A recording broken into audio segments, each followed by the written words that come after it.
I must admit I'm not a big fan of super sport bikes. They serve too much of a singular purpose that isn't practical for the type of riding I do. I primarily ride as a commuter and a weekend backroad cruiser. I much prefer spending my weekends riding for a couple of hours on a nice back road over spending that same amount of time trying to scrub an extra second off of turn 3 at the track. That's not to say that I don't respect the incredible levels of performance motorcycles in this class can achieve. I mean, without a doubt, super sports are the pinnacle of production motorcycle engineering and speed. That's likely why in the world of sport bikes, I have always been a fan of Honda. Their philosophy isn't simply bigger, faster, more. Honda takes a holistic approach that they call total control. In 2017, when Honda gave us their newest generation Fireblade, the CBR1000RR, it marked 25 years since the original. And with this newest generation, Honda says they're going back to their roots. Honda's competitors may focus on outright speed and power, but Honda focuses on the ratio between power and weight, horsepower that works in unison with weight to create a well-balanced motorcycle. Shedding weight impacts the way a motorcycle feels, and for anyone that has ever carved a corner, you know why that matters. The one we have here is a 2018 model, which is virtually the same as the 2017 and newer 2019 models. Spare some cosmetics and tweaks to the traction control, ABS, and throttle. In redesigning the all-new Fireblade, Honda wanted to make the bike light, powerful, and easy to control. And control is important because Honda sought to build the CBR to be a great bike wherever you are. So in this review, we're going to skip the track and take the CBR1000RR out to the public streets. How does Honda's formula of low weight, powerful engine, and electronics hold up? Find out on this episode of rideXdrive, and stay tuned for later when I show you why you should always pay attention when you're riding.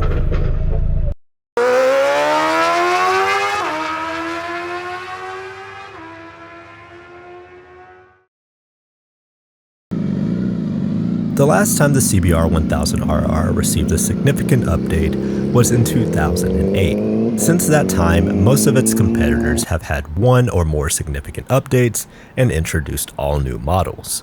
In 2017, Honda finally introduced an all-new CBR. And frankly, they're playing catch-up with the rest of the group. To reiterate, this is an all-new model. Roughly 90% of the parts are brand new. Honda went through every inch of the motorcycle looking for ways to decrease weight and improve rigidity. Thinner frame walls save 300 grams. The swing arm isn't as thick in some areas, helping reduce weight by 300 grams. The aluminum subframe has shed 600 grams. The Tokiko 4-piston brakes save 150 grams, and the aluminum wheels save roughly 100 grams.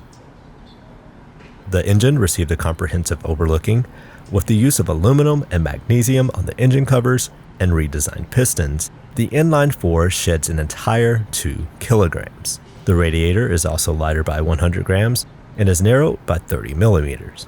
Honda has made the bike 15 kilograms lighter overall. This base model Fireblade comes in at 430 pounds. So that means the CBR1000RR is just 20 pounds heavier than the CBR600. It's actually the same weight as a Kawasaki ZX6R. So in terms of weight, this thing actually is playing in the 600 category. It's light. And so whether you're backing into a parking space or flicking it into a turn, the lack of weight really plays a huge factor in how all of that feels. The maneuverability, the flickability, just everything about it feels sporty and light. I think it might actually be more well balanced when it's leaning than it is when it's going straight. In other words, it likes to lean. And it's good at it. It's fun. This nimbleness is supported by a front suspension that includes a Showa 43mm big piston fork and a rear suspension that includes a fully adjustable Showa balance-free rear cushion. The fairings have been reduced in size. These slits next to the headlights help support stability at speed and help flow air around the rider when in a racing crouch. All of the lighting is LED. The squinting angle of the lights looks aggressive and purposeful. 2 paint options are available, Grand Prix Red and the matte black metallic we have here. I think matte can be attractive, but the color does seem to smudge very easily. Overall, the package is tight and balanced. The Fireblade exhibits poise whether you're going 5 miles per hour or triple digits. That confidence comes completely from the attention Honda puts into the chassis, its weight, and balance. In that regard, it is certainly a bike that can be used every day with plenty of confidence. Because of the way it feels and the lack of weight, you can have fun on this bike without needing to go to the track.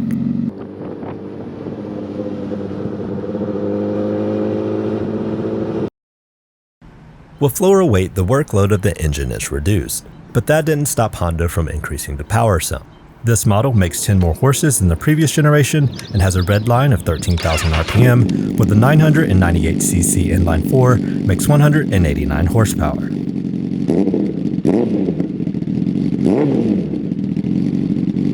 84 pound-feet of torque is produced at 11,000 RPM. Although peak torque comes relatively high in typical sport bike fashion, the power is still there on the low end. It's certainly not a twin, but the new throttle-by-wire system, which is the first time Honda has used such technology on their inline 4, has a smooth and linear build.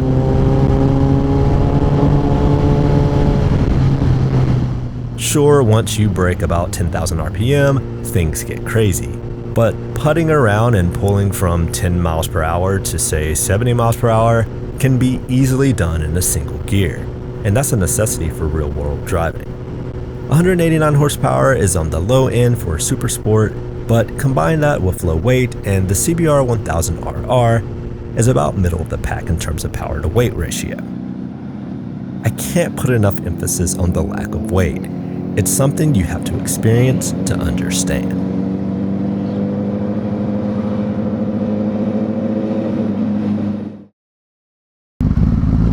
In terms of electronics, Honda offers traction control, driver's modes, and engine braking control.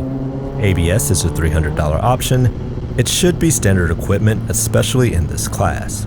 Also, there is no quick shifter, which also seems like it should be standard equipment. Instead, it's a $580 option.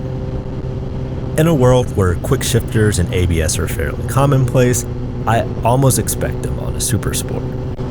There is certainly nothing wrong with the TFT LCD screen. It's very clean and bright. It has all the information you need and some unique features. Drive settings can be changed by using the select and mode buttons. They allow you to scroll through user settings and driver modes. P changes the power output, 1 giving you full power, and 5 having the most restrictions. There is also T, which controls the traction levels, and EB, which controls the amount of engine braking.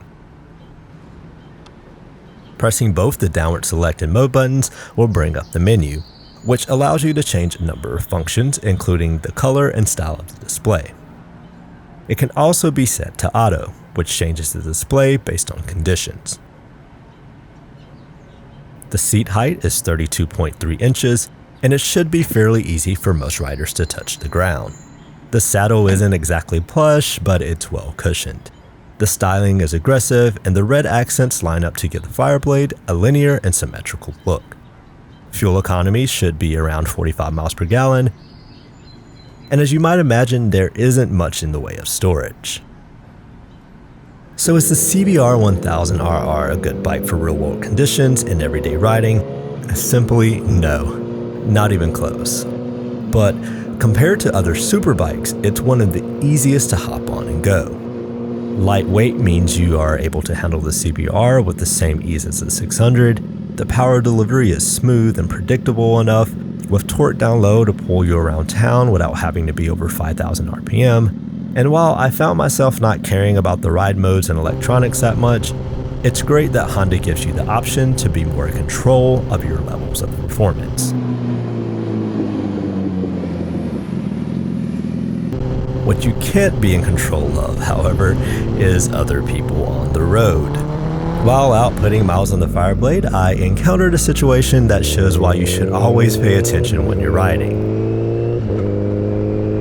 So sitting here at this intersection, I am pretty much a sponge, soaking up everything going on around me. Even before my light turns green, I am already checking both ways and watching to see what other drivers are doing. Finally, the light changes and I continue to double check for traffic and notice this guy isn't slowing down. And sure enough, he blows through a red light, passing just a couple of feet in front of me. I, of course, turned around to make sure everyone was okay. I was surprised that exactly 0 other people seemed to notice what just happened. They all just went about their business like nothing occurred. The driver ended up in the field and had 2 passengers with him. I'm not gonna hash through everything that happened next. Everyone was okay, everything's fine. But I think most importantly, this situation shows why you should always pay attention when you're riding. Afterwards, I found myself continuing to look both ways at every intersection I encountered, and even if I had the right of way. I, of course, did go on a bit of a rant. Bombing down the middle of the intersection, probably on Instagram. Alright. Not gonna rant anymore. But then I also encountered a random car show that made things a lot better. Being the owner of a Mark 7 GTI, anytime I see a GTI, I always take a second look.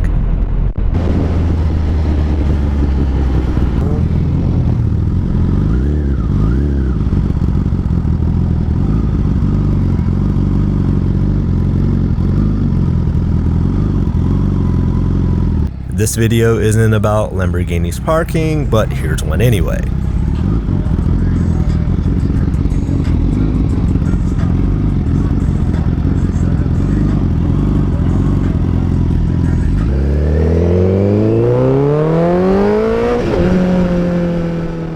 The main point is, always be mindful and observant when you're out riding. Either way, Honda's Fireblade is very impressive to ride, even in the city. If you want a great bike for the streets, maybe you should consider something like an FC09 or Street Triple. But if you want something that can trade punches with Italian V4 offerings, while still getting you to work and the grocery store without a burnt leg and cracked teeth, the CBR1000RR is an absolute no-brainer. Make no mistake about it, this is a true performance bike, but it still has the ability to remain very civilized. Thanks for watching, and remember to like, subscribe, and follow us on Instagram.